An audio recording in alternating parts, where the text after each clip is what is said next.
Saudara, di dalam kerajaan Allah jalan ke atas adalah dengan turun ke bawah. Untuk mendapatkan kemuliaan Tuhan harusnya melayani Tuhan. Sehingga ayat 17 dikatakan demikian. Jikalau kamu tahu tentang prinsip ini, jalan ke atas adalah turun ke bawah, berbahagialah kamu jika kamu melakukannya. Saudara, kenapa banyak intrik-intrik ataupun permasalahan-permasalahan di keluarga terjadi? Karena apa? Semua mempertahankan ego, bukan? Ngana mai tua harus melayani kita pepai tua.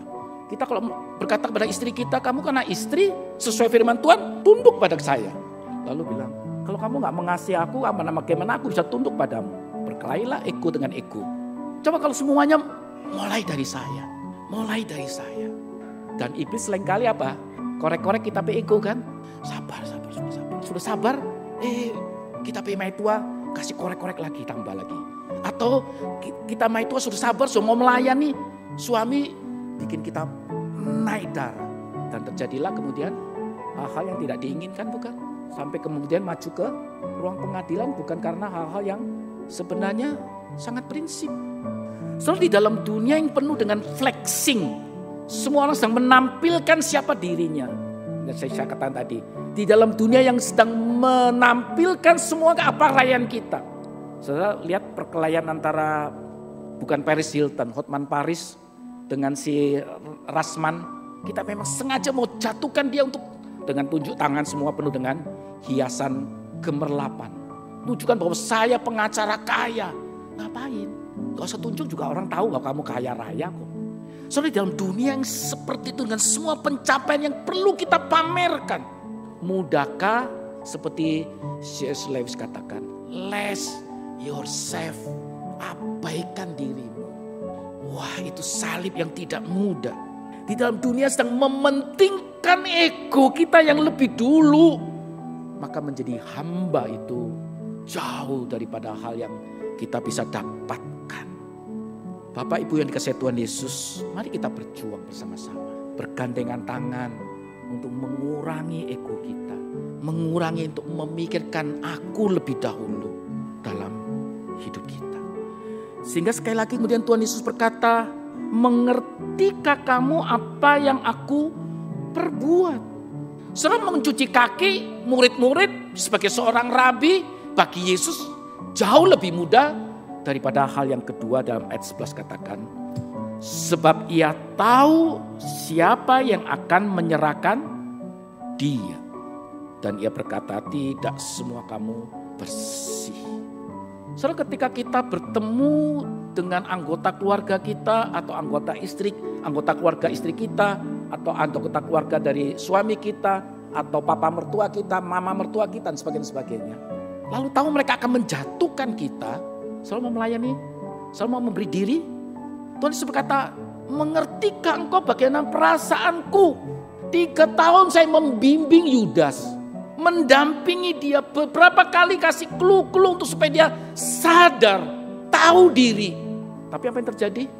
Seluruh kesempatan yang diberikan Yesus kepada Yudas, nol. Soalnya kalau engkau sebagai dosen, ada banyak dosen, sebagai guru, ketika kita membimbing, mengajar dalam satu masa itu, lalu apa yang kita ajarkan, yang kita sudah berikan waktu, materi mungkin, emosi kita untuk membimbing mereka, kemudian hasilnya nol. Sudah nol, kemudian bawa pengadilan, ini dosen kurang ajar, bla bla bla bla, bawa ke pengadilan dan kita kemudian diadili. Saudara siap mengajar kepada mahasiswa yang seperti itu? Mengertikah engkau perasaan? Saya nggak bisa bayangkan Yesus bagaimana ketika dia mencuci kaki Yesus. Apakah dengan kasar, pakai kain kasar begitu, kain kertas gosok begitu kan? Enggak, tetap kain yang sama. Mungkin dia menangis luar biasa. Bukan masalah pengkhianatan yang Yudas lakukan. Tetapi dia merasa mungkin ada rasa gagal membawa dia kepada pemahaman dan kerinduan Tuhan untuk menjadikan dia seorang murid. Saudara, Joker mengatakan begini, if nobody hates you, you are doing something boring. Jangan aminkan ini ya, jangan ya. Dan saya yakin Yesus tidak melakukan itu karena dia boring. Kalau nggak ada yang membenci dia, nggak ada drama yang bagus. Seolah-olah ini panggung sandiwara sehingga Yesus dikhianati dan Yesus tahu semua itu. Enggak. Dikatakan monster don't sleep under the bed. Jadi monster nggak tidur di bawah tempat tidurmu. Tapi ada di mana? Cara pikir kita, cara kita melihat sesuatu. Tuhan Yesus gak lakukan semuanya karena boring, enggak. Tetapi di sekitar kita, sejarah akan terus berulang. Bahkan ada orang-orang yang belum tentu muka senyum, tapi di belakang senyum. Siap melayani itu para calon-calon nanti bakal calon majelis. Halo, mengapa engkau menyembunyikan dirimu semua? Coach Jimmy yang bersyukur, selesai sudah tugas dia. Halo, kalau ada orang yang mengkhianati dirimu, ketika ada orang yang membenci dirimu, Aldo juga senyum-senyum karena sudah 2 periode selesai, berhenti dulu. Tapi waktumu masih panjang Aldo. Nggak mudah. Saudara, akan kita ketemu, baik saya pribadi maupun setiap kita akan ketemu orang-orang yang mempunyai motivasi melayani seperti mungkin Yudas, Yakobus, Yohanes, Petrus dengan tujuan-tujuan tertentu. Berapa yang kita mengerti mengapa saya duduk di sini? Mengapa saya kemudian mengambil Yesus menjadi bagian hidup saya? Mengapa saya harus bersusah payah membayar harga pemuritan ini sampai di titik ini? Saudara, mari kita persembahkan ego kita masing-masing. Dan lebih khusus untuk apa Tuhan? Kan saya sebagai pengkhotbah ke mezbah Tuhan. Ketika Tuhan memberikan ego dia juga di altar Tuhan. Sebuah perjuangan yang tidak mudah. Orang yang dikasih oleh Bapa itu harus menghadapi hal-hal yang sedang kita jalani dalam masa prapaskah ini. Dia tahu Petrus akan menyangkal walaupun sebelumnya berkoar-koar, saya akan hidup untuk engkau, saya tidak akan pernah menyangkal engkau. Tetapi realitanya tidak seperti itu. Seluruh murid, 11 murid lari ketakutan ketika Tuhan Yesus tangkap. Thomas berkata, kalau aku tidak mencucukkan tanganku kepada lubang paku itu, aku tidak akan percaya. Setelah itulah cost of discipleship daripada Yesus. Dan pasti akan kita tanggung ketika kita berkata bahwa saya murid Yesus. Ketika kita tahu siapa kita, sadar siapa saya, siapa Tuhan yang kita sedang percayai, dan tidak mudahnya perjalanan bersama dengan Yesus, dan lebih sempit lagi dalam konteks pemilihan Pelsus kita ini, di mana engkau taruh Yesus yang sudah melayani murid-muridnya, yang tidak takut bayar harga, yang tidak memperjuangkan masalah layak atau tidak layak seorang rabi mencuci kaki murid-muridnya. Dia tidak takut diomongi, ini rabi model apa ini? Rabi kelas apa ini seperti ini? Melanggar banyak aturan. Ketakutan itu tidak bisa menyenangkan orang.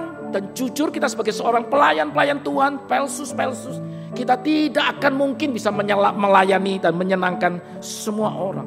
Di dalam kondisi itu, masihkah engkau berani mengatakan ketika nanti panitia pemilihan mendatangi engkau untuk mendoakan bahwa engkau dipilih beberapa jemaat, namamu sudah dimasukkan. Ya Pak Pendeta, saya akan doakan itu. D.L. Moody berkata demikian sebagai penutup dari rangkaian firman Tuhan hari ini. The measure of a man is not how many servants he has, but how many men he serve. Seorang manusia yang di dalam Tuhan, bersama dengan Tuhan, bukan masalah kedudukan. Dengan banyak pelayan kan berarti dia punya kedudukan, bukan? Tetapi sebanyak apa engkau telah memberi dirimu untuk Tuhan. Terus maju, jadi berkat. Mari kita saling mendoakan supaya kita boleh menjadi berkat satu dengan yang lain. Mari kita berdoa. Inilah kami bukan murid-murid yang sempurna. Kami adalah murid-murid yang sedang berjuang ya Tuhan. Biarlah kami menjadi murid-murid yang setia dan berani membayar harga. Terus diberanikan untuk mempersembahkan ego kami di altar-Mu. Secara khusus berkaitan dengan pemilihan Pelsus. Tuhan, jaga dan lindungi gereja kami. Masa depan 3 tahun ke depan ada di tangan setiap Pelsus-Pelsus yang akan nanti terpilih. Biarlah mereka mendoakan dan mempersiapkan hati mereka, pemberian diri mereka. Walaupun mereka tahu tidak akan pernah bisa menyenangkan orang. Mungkin ada orang yang berkeluh kesah tentang mereka, memprotes. Tapi ketika mereka tahu pemberian Tuhan dalam hidup mereka, mereka boleh dimampukan. Mampukan kami juga untuk saling melayani di dalam keluarga kami. Ketika kami tahu karakter, kelebihan, kelemahan pasangan kami, bukankah kami lebih cenderung melihat kelemahan pasangan kami daripada kelebihan mereka? Mampukan kami untuk melayani. Supaya kebahagiaan yang Tuhan janjikan itu terjadi ketika kami saling melayani, saling mengasihi. Ini doa kami, berkati setiap kami. Di dalam nama Tuhan Yesus kami mau berdoa dan bersyukur. Amin. Saya undang jemaat bangkit berdiri bersama dengan gereja di segala abad dan tempat